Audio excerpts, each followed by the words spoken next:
Hello student, chemistry class में आप लोग का स्वागत है। हमने पिछले क्लास में मोलरता और मोललता दोनों के इम्पोर्टेंट दो को देखा और इस पर जो न्यूमेरिकल थे हमने न्यूमेरिकल को देखे और नॉर्मलता को हमने देखा। नॉर्मलता के एक एग्जाम्पल भी हमने देखा। आज इस क्लास में हम नॉर्मलता के और एग्जाम्पल्स को देखेंगे और साथ में मोल प्रभाज को देखने वाले हैं। अगर आप लोग चैनल पे नए हो तो इसको सब्सक्राइब कर लीजिएगा ताकि जो नया वीडियो का नोटिफिकेशन हो आपको प्राप्त हो सके।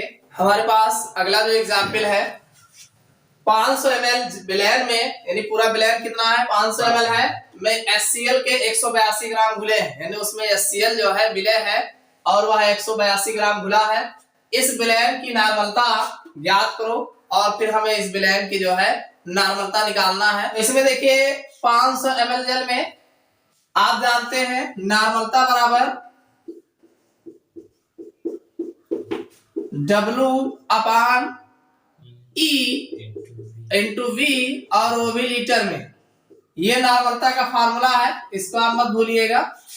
अब फार्मूले में आपको W दिया है, इसको देख लीजिए कितना दिया है W जो है HCl के 182 ग्राम घुले हैं, इसका मतलब W जो है 182 ग्राम होगा। भाई यही तो घुला है ना, ये विलय हो गया। और क्या दिया गया है E तुल्यांकी भार निकालना है। तो तुल्यांकी भार आपको तुल्यांक जो निकालना है HCl, भाई HCl ही घुला है तो HCl का तुल्यांकी भार तो तुल्यांकी भार जो होता है अणुभार बटे, अब अम्ल है तो इसकी क्षारीयता होगी क्षारीयता। भाई ये आप देखो, क्षार होता तो अम्लता होती, अम्ल होता क्षारीयता। तो HCl का अणुभार आप निकाल लीजिए। HCl का अणुभार निकालने के लिए आप जानते हैं हाइड्रोजन का एक ही होता है परमाणु भार। अब क्लोरीन का 17 गुना 34 नहीं 35.5 होता है, ये हो जाएगा 35.5, तो ये आ जाएगा 36.5। ये HCl का अणुभार। चलिए यहाँ पे रखते हैं, ये जो अणुभार निकल के आया है 36.5 बटे क्षारीयता। इसकी अगर देखा जाए तो 1 + चार्ज 1 निगेटिव चार्ज लगेगा, तो इसका मतलब एक ही होगा। तो ये जो है 36.5 जो है इसका तुल्यांकी भार निकल के आ जाएगा। अब आयतन दिया है तो आप पूरे विलयन का आयतन जो है 500 ml दिया है, तो आयतन V जो होगा वो 500 ml दिया गया है। ml को हम लीटर में कन्वर्ट करेंगे तो 500 अपान 1000, तो ये लीटर हो जाएगा। आप चाहो तो इसको काट दीजिए और ना काटना चाहे तो ऐसे रहने दीजिए, तो ये आपका लीटर में आ जाएगा। चलिए हम नॉर्मलता निकाल लेते हैं। नॉर्मलता बराबर भाई W की मात्रा कितना है 182 ग्राम है और हमारा E जो है 36.5 है और फिर जो है आयतन हमारा V 500 अपान 1000 उठ के ऊपर चला जाएगा। अब इसको आप सॉल्व कर दीजिए। भाई 5 दूनी 10, ये 2 जीरो तो ऐसे कट जाएगा। अब 5 एक 5, 5 दूनी 10 आ जाएगा। आप 2 से मल्टीप्लाई करा दिए, 2 दूनी 4 और 2 अट्ठे 16 और 2 एक कम 2 एक 3। भाई 2 दूनी 4 हो गया और 2 अट्ठे 16 के 6 आ जाएगा और 2 एक कम 2 एक 3 और अपान ये आ जाएगा 36.5।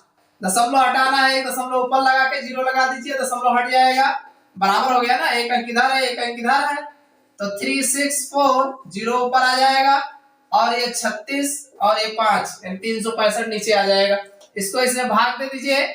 भाग देने के लिए कहीं पर भी ले जाके 365 और ये 36 40, इसको भाग दे दीजिए। देखिए ये 9 बार ले चलते हैं, 9 × 5 = 45, 4 9 × 6 = 54, 54 4 58, 5 है जी और 9 × 3 = 27, 27 × 5 = 32। क्यों ये आ जाएगा 5, ये हो जाएगा 13, 8 5 13 और यहाँ से एक गया 5, 5 से 2 गया 3, 3 2 5 और ये कट गया 9 ये हमारा आ जाएगा 9.9 तुल्यांक प्रति लीटर ये हमारा आंसर आ जाएगा। 9.9 तुल्यांक प्रति लीटर जो है निकल के आ जाएगा। यानी नॉर्मलता जो इसकी होगी 9.9 तुल्यांक प्रति लीटर आ जाएगा। नहीं समझ में आएगा देख लीजिए, इसमें जो है 500 ml विलयन कह रहा है, पूरे विलयन का आयतन दिया गया है। आयतन आपका 500 ml, इसको आप लीटर में कन्वर्ट कर लीजिए। एक काम ये कर लिए। दूसरा HCl के 182 ग्राम घुले हैं, यानी विलय जो होगा HCl हमारा होगा, यही तो घुला है, तो ये W हो जाएगा। W बराबर 182 ग्राम। अब आपको E निकालना है। E चाहिए, E तुल्यांकी भार होता है। अब विलय हमारा जो होगा उसी का होगा, तो विलय का हमने जो है अणुभार निकाल लिया और निकाल करके इसकी क्षारीयता जो है हमने एक भाई इसका आयन जो होगा, जितना आयन होता है उसी आयन को रखा जाता है। तो इसमें जो है H+ चार्ज होगा, इसलिए एक हमने रख दिया। इसको 1 से डिवाइड करोगे उतना आ जाएगा। फिर हमने जो है नॉर्मलता का एक फार्मूला जो है उसी पे हमने सारे वैल्यू रख दिए, और रखने के बाद फिर हमने जो है भाई दशमलव हटा दिए, इसको काट दिया, 2 आ गया, 2 से गुणा करा के इतना है, और इस दशमलव को हटाने के लिए हमने 0.0 लगा दिया। अब जो आया इसको हमने भाग दे दिया, 9.9 तुल्यांक प्रति लीटर आंसर आ जाएगा। चलिए क्वेश्चन और देख लेते हैं, जो जिसमें घनत्व दिया रहता है। तो घनत्व पर आधारित क्वेश्चन का जो है हम मोलरता ज्ञात करेंगे, मोलरता निकालेंगे। चलिए क्वेश्चन बहुत अच्छा है। देखिए एसिटिक एसिड का फार्मूला आप जानते हैं, CH3COOH होता है के 2.03 m जलीय विलयन का घनत्व 1.017 ग्राम प्रति ml है, यानी मिली है। एसिटिक एसिड का अणुभार 60 है, इसमें आपको अणुभार दिया गया है, निकालना नहीं है। विलयन की मोलरता ज्ञात कीजिए, यानी इसमें आपको विलयन की मोलरता ज्ञात करना है। m 2.03 m दिया है, यह मोलरता है। तो मोलरता बराबर जो दिया गया पहले नोट कर लो, मोलरता बराबर 2.03 मोल। आप जानते हैं मोलरता मोल प्रति लीटर होता है।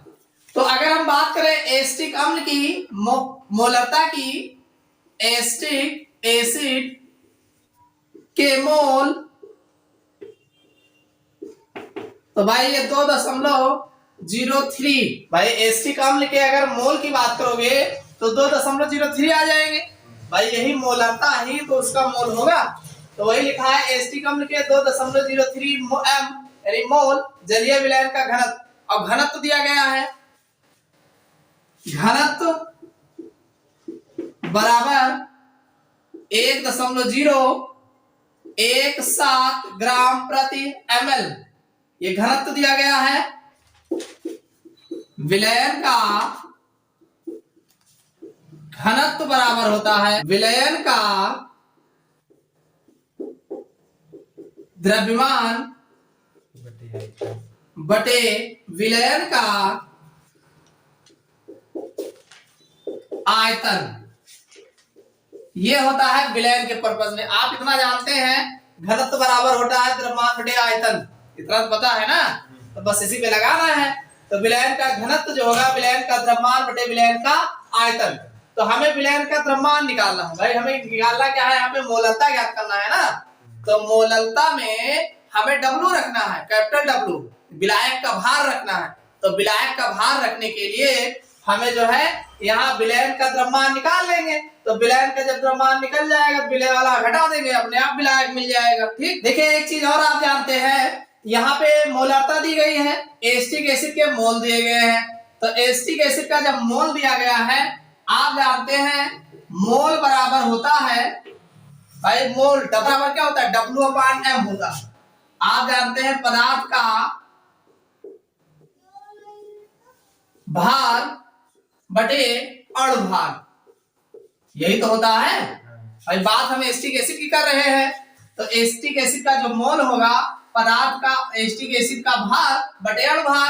तो मोल, आपको मोल दिया गया है, देखो ये मोलरता किसकी दी, एसिटिक एसिड के ही तो मोल है। और अणुभार दिया गया है, अणुभार का कितना दिया है, 60 दिया गया है। तो आपको पदार्थ का जो भार मिलेगा यहाँ पे, पदार्थ का भार, पदार्थ कौन है, एसिटिक एसिड ही तो है। तो एसिटिक एसिड का भार आप पदार्थ ना कह करके आप एसिटिक एसिड का भार कह दीजिए। एसिटिक एसिड का भार जो होगा इन दोनों का गुणा हो जाएगा ना, ये दोनों ऐसे तो आएंगे। तो मोल कितना दिया गया है, मोल दिया है 2.03 और भार कितना दिया गया है, 60 दिया दिया गया है, तो ये आप इसमें गुणा करा दीजिए। गुणा कराओगे तो ये आपका 36 18 और 6 शून्य शून्य 1 आ जाएगा और 6 दूनी 12 आ जाएगा। एक जीरो लगाओगे और 2 अंक ये आ जाएगा, ये इतना आ जाएगा 121.8 ये आपका भार आ जाएगा, वो भी ग्राम में होगा। ये एसिटिक एसिड का भार है, एसिटिक एसिड का भार।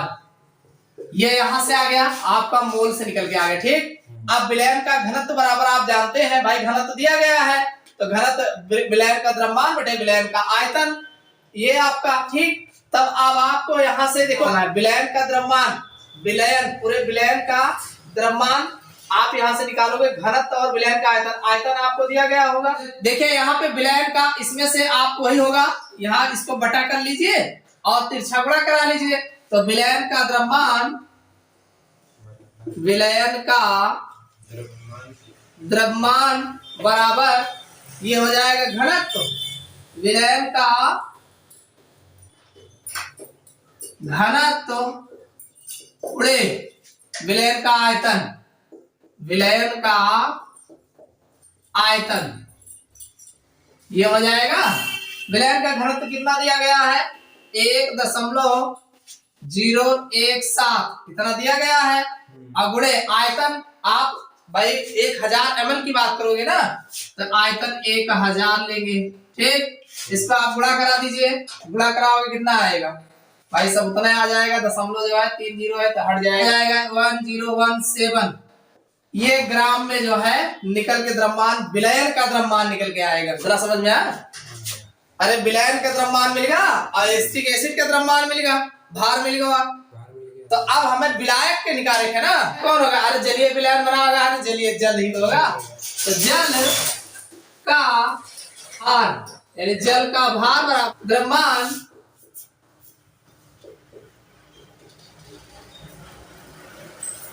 माइनस एसिटिक एसिड का भार। भाई कुल विलयन का इतना है द्रव्यमान और एसिटिक एसिड का द्रव्यमान इतना है, दोनों को घटा दीजिए। विलयन का द्रव्यमान हमारा निकल के आया है 1017 माइनस एसिटिक एसिड का हमारा निकला है 121.8, जीरो ना लिखिए।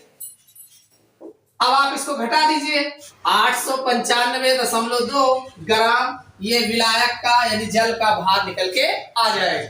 इतना समझ में आया? अभी तो हमें निकालना है क्या, विलयन की मोललता ज्ञात करना है। आप जानते हैं विलयन की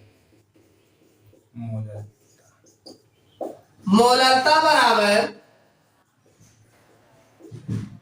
लिखिए विलय के मोल बटे जल का भार, वो भी किलोग्राम में। भाई विलय के मोल को ही W/M लिखा जाता है ना, और जल का भार वो भी किलोग्राम में होगा। तो विलय के मोल दिए गए हैं आपके, विलय के मोल दिया है 2 का, यहाँ पे 2.03 मोल प्रति लीटर दिया है ना, तो ये 2.03 ये विलय के मोल हो जाएंगे। और बटा जल का भार अभी आप निकाले हैं 895.2 ग्राम, 895.2 ग्राम, ग्राम में दिया है, किलोग्राम में चेंज करोगे तो 1000 से भाग दे दोगे, इसके बटे 1000 लिखना है तो इसको ऊपर लिख देंगे। अब इसका दशमलव भी हटाना है, तो दशमलव हटाने के लिए देखिए 2 अंक में दशमलव यहाँ लगा है भाई, यहीं पे तो लगा है 2 ना, और यहाँ 1 ही लगा, 1 जीरो और बढ़ा दो, बराबर हो गया। अब आराम से जो है आप चाहो तो गुणा करा करके तब काट दो, जैसे इच्छा काट दीजिए। 1 से इसमें गुणा कराओगे ये आपका सीधा सीधा इसमें 0 बढ़ जाएगा 3, तो ये हो जाएगा 2 0 3 1 2 3 इतना आ जाएगा। और नीचे जो है 895 ये इतना रहेगा और ये 20 रहेगा, दशमलव हटने के बाद इतना आपका आ जाएगा। तो ये हमारा निकल के आ जाएगा मोलरता बराबर 2.27 मोलर जो है निकल के आ जाएगा। इस तरीके से आपका जो है अगर मान लीजिए दिया गया हो तो घनत्व के आधारित न्यूमेरिकल जो है ऐसे लगाए। फिर समझ लीजिए, बहुत आसान है, बस थोड़ा समझने का फेल है। देखिए एसिटिक एसिड के 2.03 m जलीय विलयन का घनत्व दिया गया है, 1.017 ग्राम प्रति ml में दिया गया है। एसिटिक एसिड का अणुभार 60 है, विलयन की मोलरता ज्ञात करना है। तो सबसे पहले दिया गया, देखिए m जो दिया गया है 2.03 m, ये एसिटिक एसिड का m है, m का मतलब मोलरता दी गई है, ठीक है। और मोलरता जो है 2.03 मोल प्रति लीटर में है। मोल प्रति लीटर में कुल मिला के एसिटिक एसिड के जो मोल दिए गए हैं वो 2.03 है। आप मोलरता भी कह सकते हो और इसको मोल भी कह सकते हो। मोल का मतलब होता है n, n का मतलब होता है W/m। अब आप एसिटिक एसिड के मोल आपके दिए गए हैं, तो मोल बराबर यानी पदार्थ का मोल यानी एसिटिक एसिड के जो मोल है, तो एसिटिक एसिड का भार बटे एसिटिक एसिड का अणुभार। आप जानते हैं n, आप अच्छे तरीके से जानते हैं n बराबर W/m होता है, n बराबर W/m होता है। तो ये मोल है। अब बात किसकी हो रही है? एसिटिक एसिड की। तो भाई एसिटिक एसिड का ही भार होगा और उसी का अणुभार होगा। तो एसिटिक एसिड का अणुभार 60 दिया गया है, यहाँ रखेंगे और मोल जो दिया गया है यहाँ हो जाएगा। हमें ये निकालना है, तो पदार्थ का भार यानी एसिटिक एसिड का भार, तो एसिटिक एसिड का भार ये दोनों गुणे हैं, गुणे में आ जाएंगे। तो 2.03 है इसका हो जाएगा और ये जो है अणुभार 60 दिया गया है इसका हो जाएगा।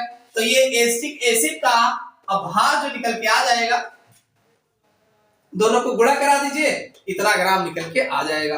अब दिया है विलयन का घनत्व दिया गया है, पूरे विलयन का घनत्व, तो घनत्व जो है 1.017 ग्राम प्रति ml में दिया गया है, ml में ही हमेशा दिया रहता है। तो ये विलयन का घनत्व बराबर होता है विलयन का द्रव्यमान बटे विलयन का आयतन। तो कुछ नहीं करना है, विलयन का द्रव्यमान जो है भाई हमें द्रव्यमान निकालना है, तो घनत्व गुणे आयतन हो जाएगा। तो विलयन का घनत्व गुणे विलयन का आयतन, इसको ध्यान रखिएगा। इसी फार्मूले पे आपके आधा काम जान लीजिए हो जाएगा। यही फार्मूला नहीं रहेगा तो आप घनत्व पर आधारित सवाल नहीं लगा पाओगे। भाई घनत्व बराबर द्रव्यमान बटे आयतन नहीं पता रहे तो कैसे लगाओगे? तो ये आपका हो जाएगा। यहाँ आप विलयन का घनत्व रख दीजिए और विलयन का आयतन ml में कह रहा है, तो 1000 ml जो होता है 1 लीटर होता है, क्योंकि मोल प्रति लीटर में होता ही है। तो यहाँ 1000 रखेंगे, ठीक, 1000 में ही निकालेंगे हम, 1000 रखेंगे तो इतना आ जाएगा। गुणा कराएंगे, ये दशमलव हट जाएगा, भाई गुणा कराओगे 3 जीरो लगाओगे, 0.3 इधर खसेगा तो आ जाएगा इतना। फिर जल का भार आप जानते हैं, देखो भाई विलायक का भार, विलायक का भार, तो जो आपका विलयन का भार होगा और माइनस विलय का भार, दोनों घटा दीजिए, जल का निकाल। आप जानते हैं किसी भी विलयन में विलय और विलायक दोनों घोल करके मिला करके तब उसका भार बनता है। तो जब कुल विलयन का भार दिया गया है तो उसमें जो घोले हो उसका निकाल, उत्पन्न बचा क्या? पानी ही तो पानी बचेगा। तो वही जल का भार निकालना है। तो कुल विलयन का द्रव्यमान जो दिया गया है, भार दिया गया है इतना है, और एसिटिक एसिड का भार जितना है निकाल दीजिए, तो हमारा जल का मिल जाएगा। तो ये विलयन का द्रव्यमान 10 यानी 1017 दिया गया है और ये 1210.8 दिया गया है, यानी 1017 जो है विलयन का द्रव्यमान है और 121.8 जो है एसिटिक एसिड का भार दिया गया है। दोनों को घटा दीजिए तो 895.2 ग्राम जो है जल का भार निकल के आ जाएगा। तो विलयन की मोलरता बराबर विलय के मोल बटे जल का भार। आप जानते हैं विलय के मोल बटे विलायक का भार किलोग्राम में, ये आप जानते हो ना। तो विलायक कौन है? जल है यहाँ पे। तो विलय के मोल दिया गया है 2.03 और जल का भार आप जानते हो 895.2। ये जो निकल के आया है विलय का भार यहाँ पे 895.2 निकल के आया है। अब ग्राम में आया है तो हमें किलोग्राम में लिखना है ना, तो किलोग्राम में लिखने के लिए 1000 से भाग देंगे तो ऊपर चला जाएगा। अब चूंकि ये 2 अंक के बाद दशमलव लगा है, भाई 2 अंक के बाद दशमलव लगा, 2 अंक फिर हम यहाँ पे 1 जीरो बढ़ा के 2 अंक इसको बराबर करेंगे, दशमलव इधर का हट जाएगा और दशमलव हट जाएगा तो आप इसमें इस मल्टीप्लाई करा दीजिए, तो 3 जीरो इसके बगल आ जाएगा, इतना हो जाएगा और इसका दशमलव हट जाएगा, इतना आएगा। एक एक जीरो काट दीजिए, बाकी इससे इसमें भाग दे दीजिए और जब आप भाग देंगे डिवाइड करेंगे तो 2.27 मोलर जो है इसका जो है निकल के आ जाएगा। ये विलयन की मोलरता जो है होगी। तो इस तरीके से घनत्व वाले क्वेश्चन का जो है हम मोलरता ज्ञात करते हैं। चलिए अगला देखते हैं मोल प्रभाज।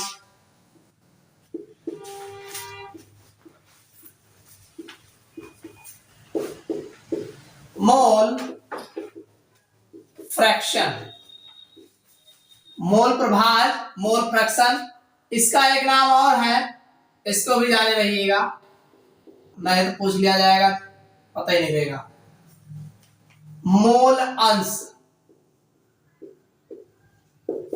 ये भी इसका नाम है। मोल प्रभाज को मोल अंश भी कहा जाता है, तो इसको ध्यान रखिएगा। मोल प्रभाज कहिए चाहे मोल अंश कहिए, मोल फ्रैक्शन इसको अंग्रेजी में कहा जाता है। तो मोल प्रभाज क्या होते हैं? विलयन में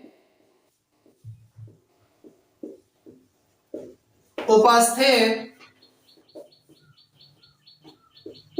किसी पदार्थ के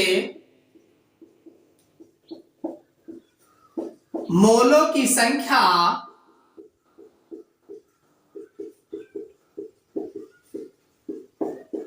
और विलयन में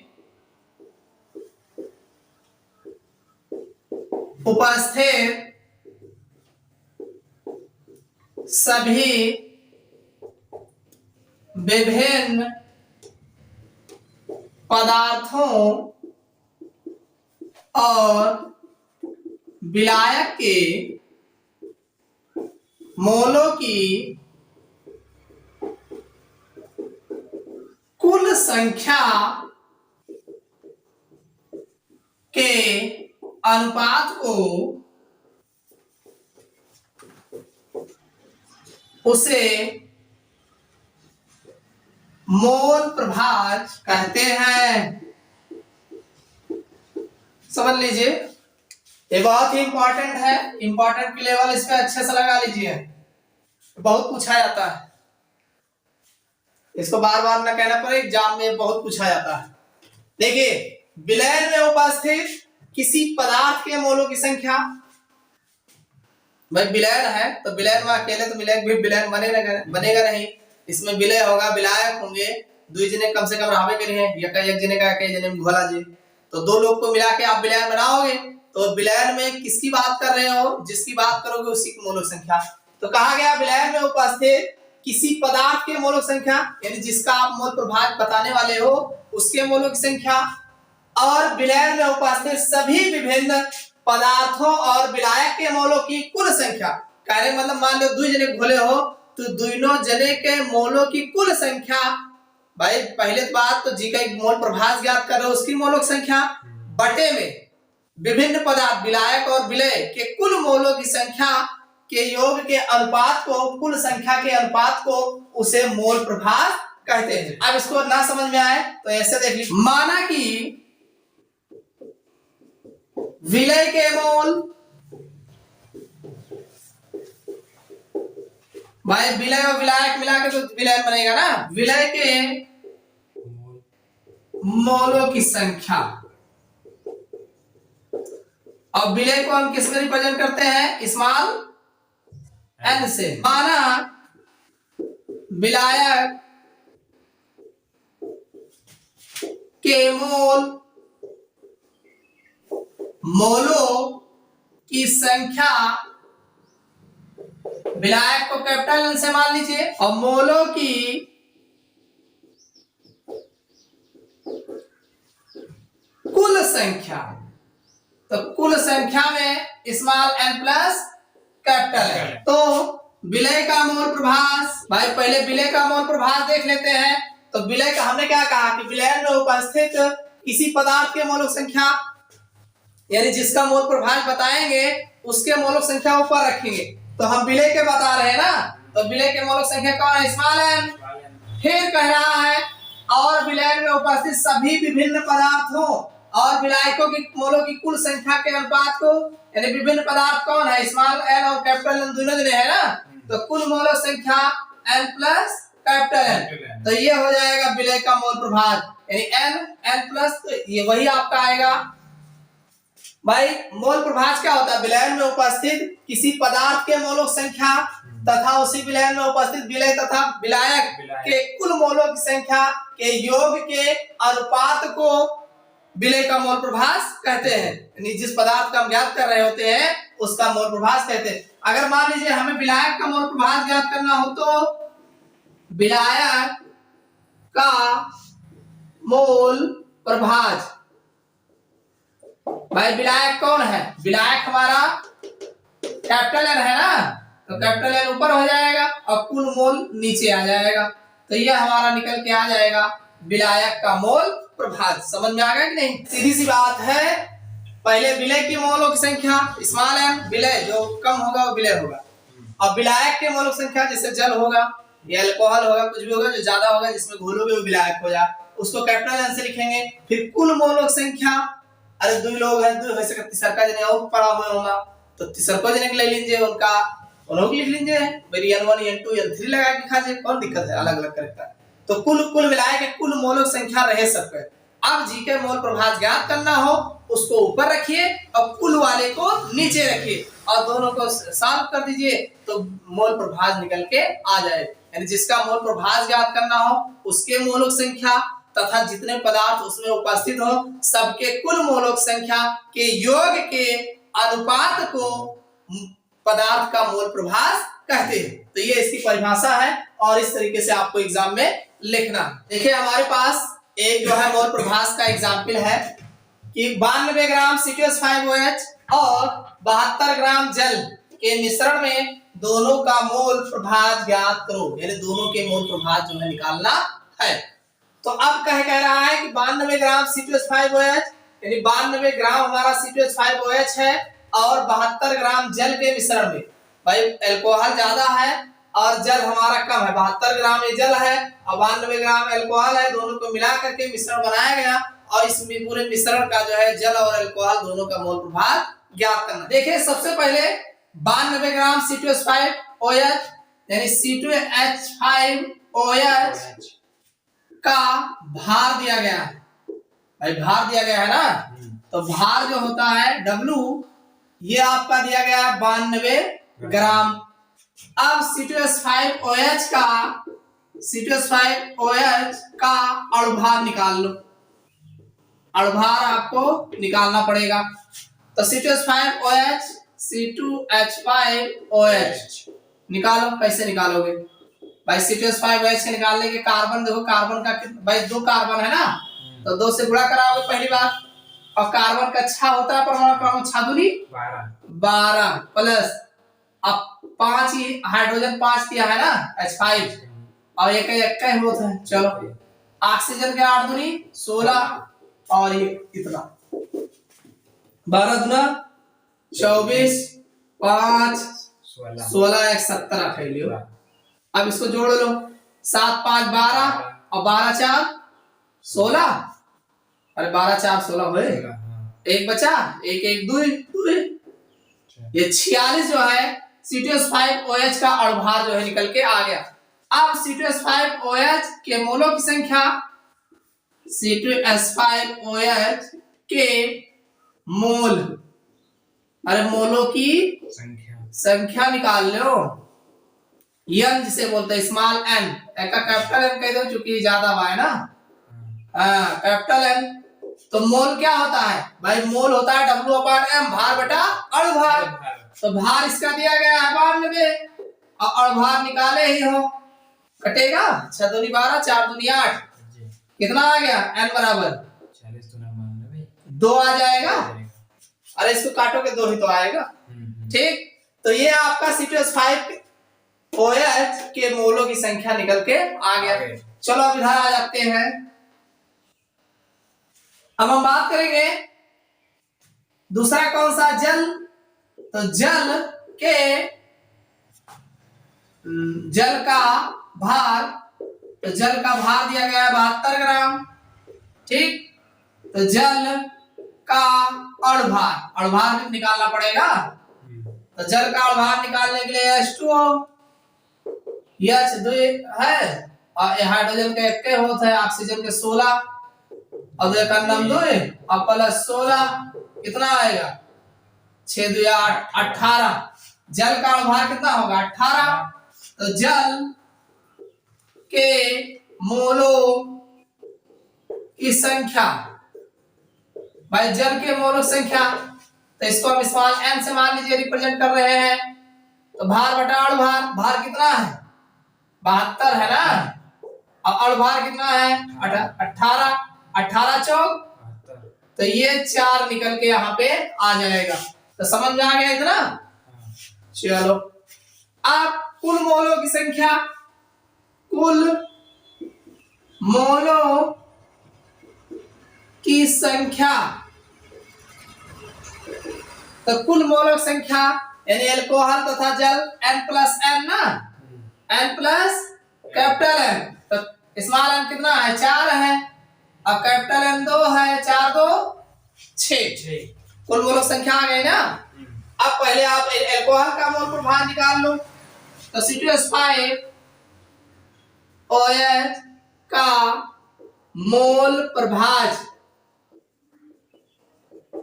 तो C2H5 OH का मोल प्रभाज मीन C2H5 OH के मोलों की संख्या और ऊपर क्या होगा? C2H5 OH के मोलों की संख्या बटे कुल मोलों की संख्या, यही तो होगा। तो अब ये C2H5 क्या है? कैपिटल N है, तो ये कैपिटल N हो जाएगा और N+N, तो ये कैपिटल N की वैल्यू कितना है? 2 है और N+N की वैल्यू 6। इसको आप सॉल्व कर दीजिए, और 2 3 6/3 आ जाएगा, और 3 से भाग दोगे 1 में कितना आएगा? 0.33। यहाँ दशमलव लगाओगे 10 होगा, 3 3 9 ये आ जाएगा 0.333 ऐसे आ जाएगा। ठीक है, अब आप चाहो तो जल के मोलों की संख्या निकालना है, एक में से इतना घटा तो जो आएगा वो आ जाएगा, एक से कम ही रहे बस इतना जाने दो। दोनों की वैल्यू जो होती है बराबर 1 की होती है। नहीं निकाल के देख लो, चलो देखो हम निकालेंगे जल का मोल प्रभाज, जल का मोल प्रभाज, तो जल के मोलों की संख्या, जल को हमने स्मॉल n माना है और कुल मोल N+N, तो स्मॉल n कितना है? 4 है और कुल कितना है? 6 है, काट दो 2 दूनी 4 और 2 3 6, 2/3 आएगा, 3 से जब 2 में भाग दे दो,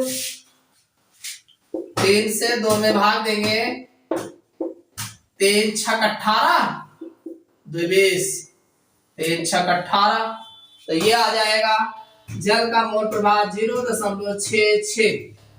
तो इस प्रकार से विलय और विलायक यानी जल और अल्कोहल का मोल प्रभाव ज्ञात किया जाता है। समझ में आ गया? चलो एक बार और देख लो भाई। 92 ग्राम C2H5 OH कह रहा है, तो C2H5 का भार जो है 92 ग्राम और C2H5 OH का अणुभार निकाल लो। अणुभार निकालने के लिए हमने C2H5 OH ले लिया और सबके परमाणु भार रख करके हमने जो है निकाल लिया।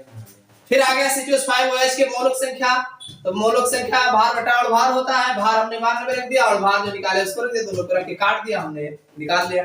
फिर कुल मोलों की संख्या, तो इधर से पहले जल का निकाल लो। जल का भार 72 ग्राम दिया है और जल का अणुभार H2O से निकालेंगे 18 निकल के आएगा, इसको याद रखना।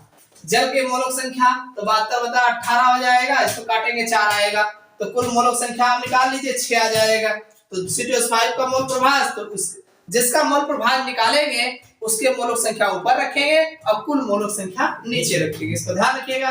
दोनों को रख दीजिए, रखने के बाद काट दीजिए, जो आएगा आ जाएगा। भाई 2 अगर पार्टिकल है, एक का निकाल लियो, एक में से दूसरा घटा दोगे उतना तो दूसरा मिल जाएगा, और ना चाहो तो अलग से निकाल लो। तो जल के मोल प्रभाव ये स्मॉल n बटे स्मॉल n प्लस कुल मोलों की संख्या, तो ये आपका ये रख देंगे 4 और कुल वाला 6 है, दोनों को काट देंगे 0.66 जो है ये, इसकी कोई इकाई नहीं होती, ध्यान रखिएगा। मोल प्रभाव की कोई इकाई नहीं होती है, यहाँ कुछ लगाना नहीं है, बस केवल आपको आंसर दे देना है। समझ में आ गया होगा? मोल प्रभाव समझ में आ गया होगा। इस तरीके से आपके पास आपके बुक में या जो है आपके पास जो भी बुक होगा उसमें मोल प्रभाव बहुत सारे दिए गए होंगे निकालने के लिए, आप लगा के प्रैक्टिस करिएगा। अगर समझ में नहीं आ रहा होगा तो कमेंट करके बताइएगा, या अगर आपको आवश्यकता लगे तो कॉल करके पूछ लीजिएगा। जो भी चीजें समझना हो पूछना हो आप मुझसे कॉल करके संपर्क कर सकते हैं। डिस्क्रिप्शन में हमने जो है मोबाइल नंबर ऐड कर दिया है, या व्हाट्सएप पे संपर्क कर सकते हो। तो पूछे जाते हैं इस पर एक न्यूमेरिकल, या जो है कभी कभी न्यूमेरिकल पूछे जाते हैं, कभी कभी जो है डिफिनेशन पूछी जाती है, कभी कभी दोनों पूछ लिए जाते हैं। इसको अच्छे से तैयार करिएगा। चलिए अगले क्लास में फिर मिलते हैं।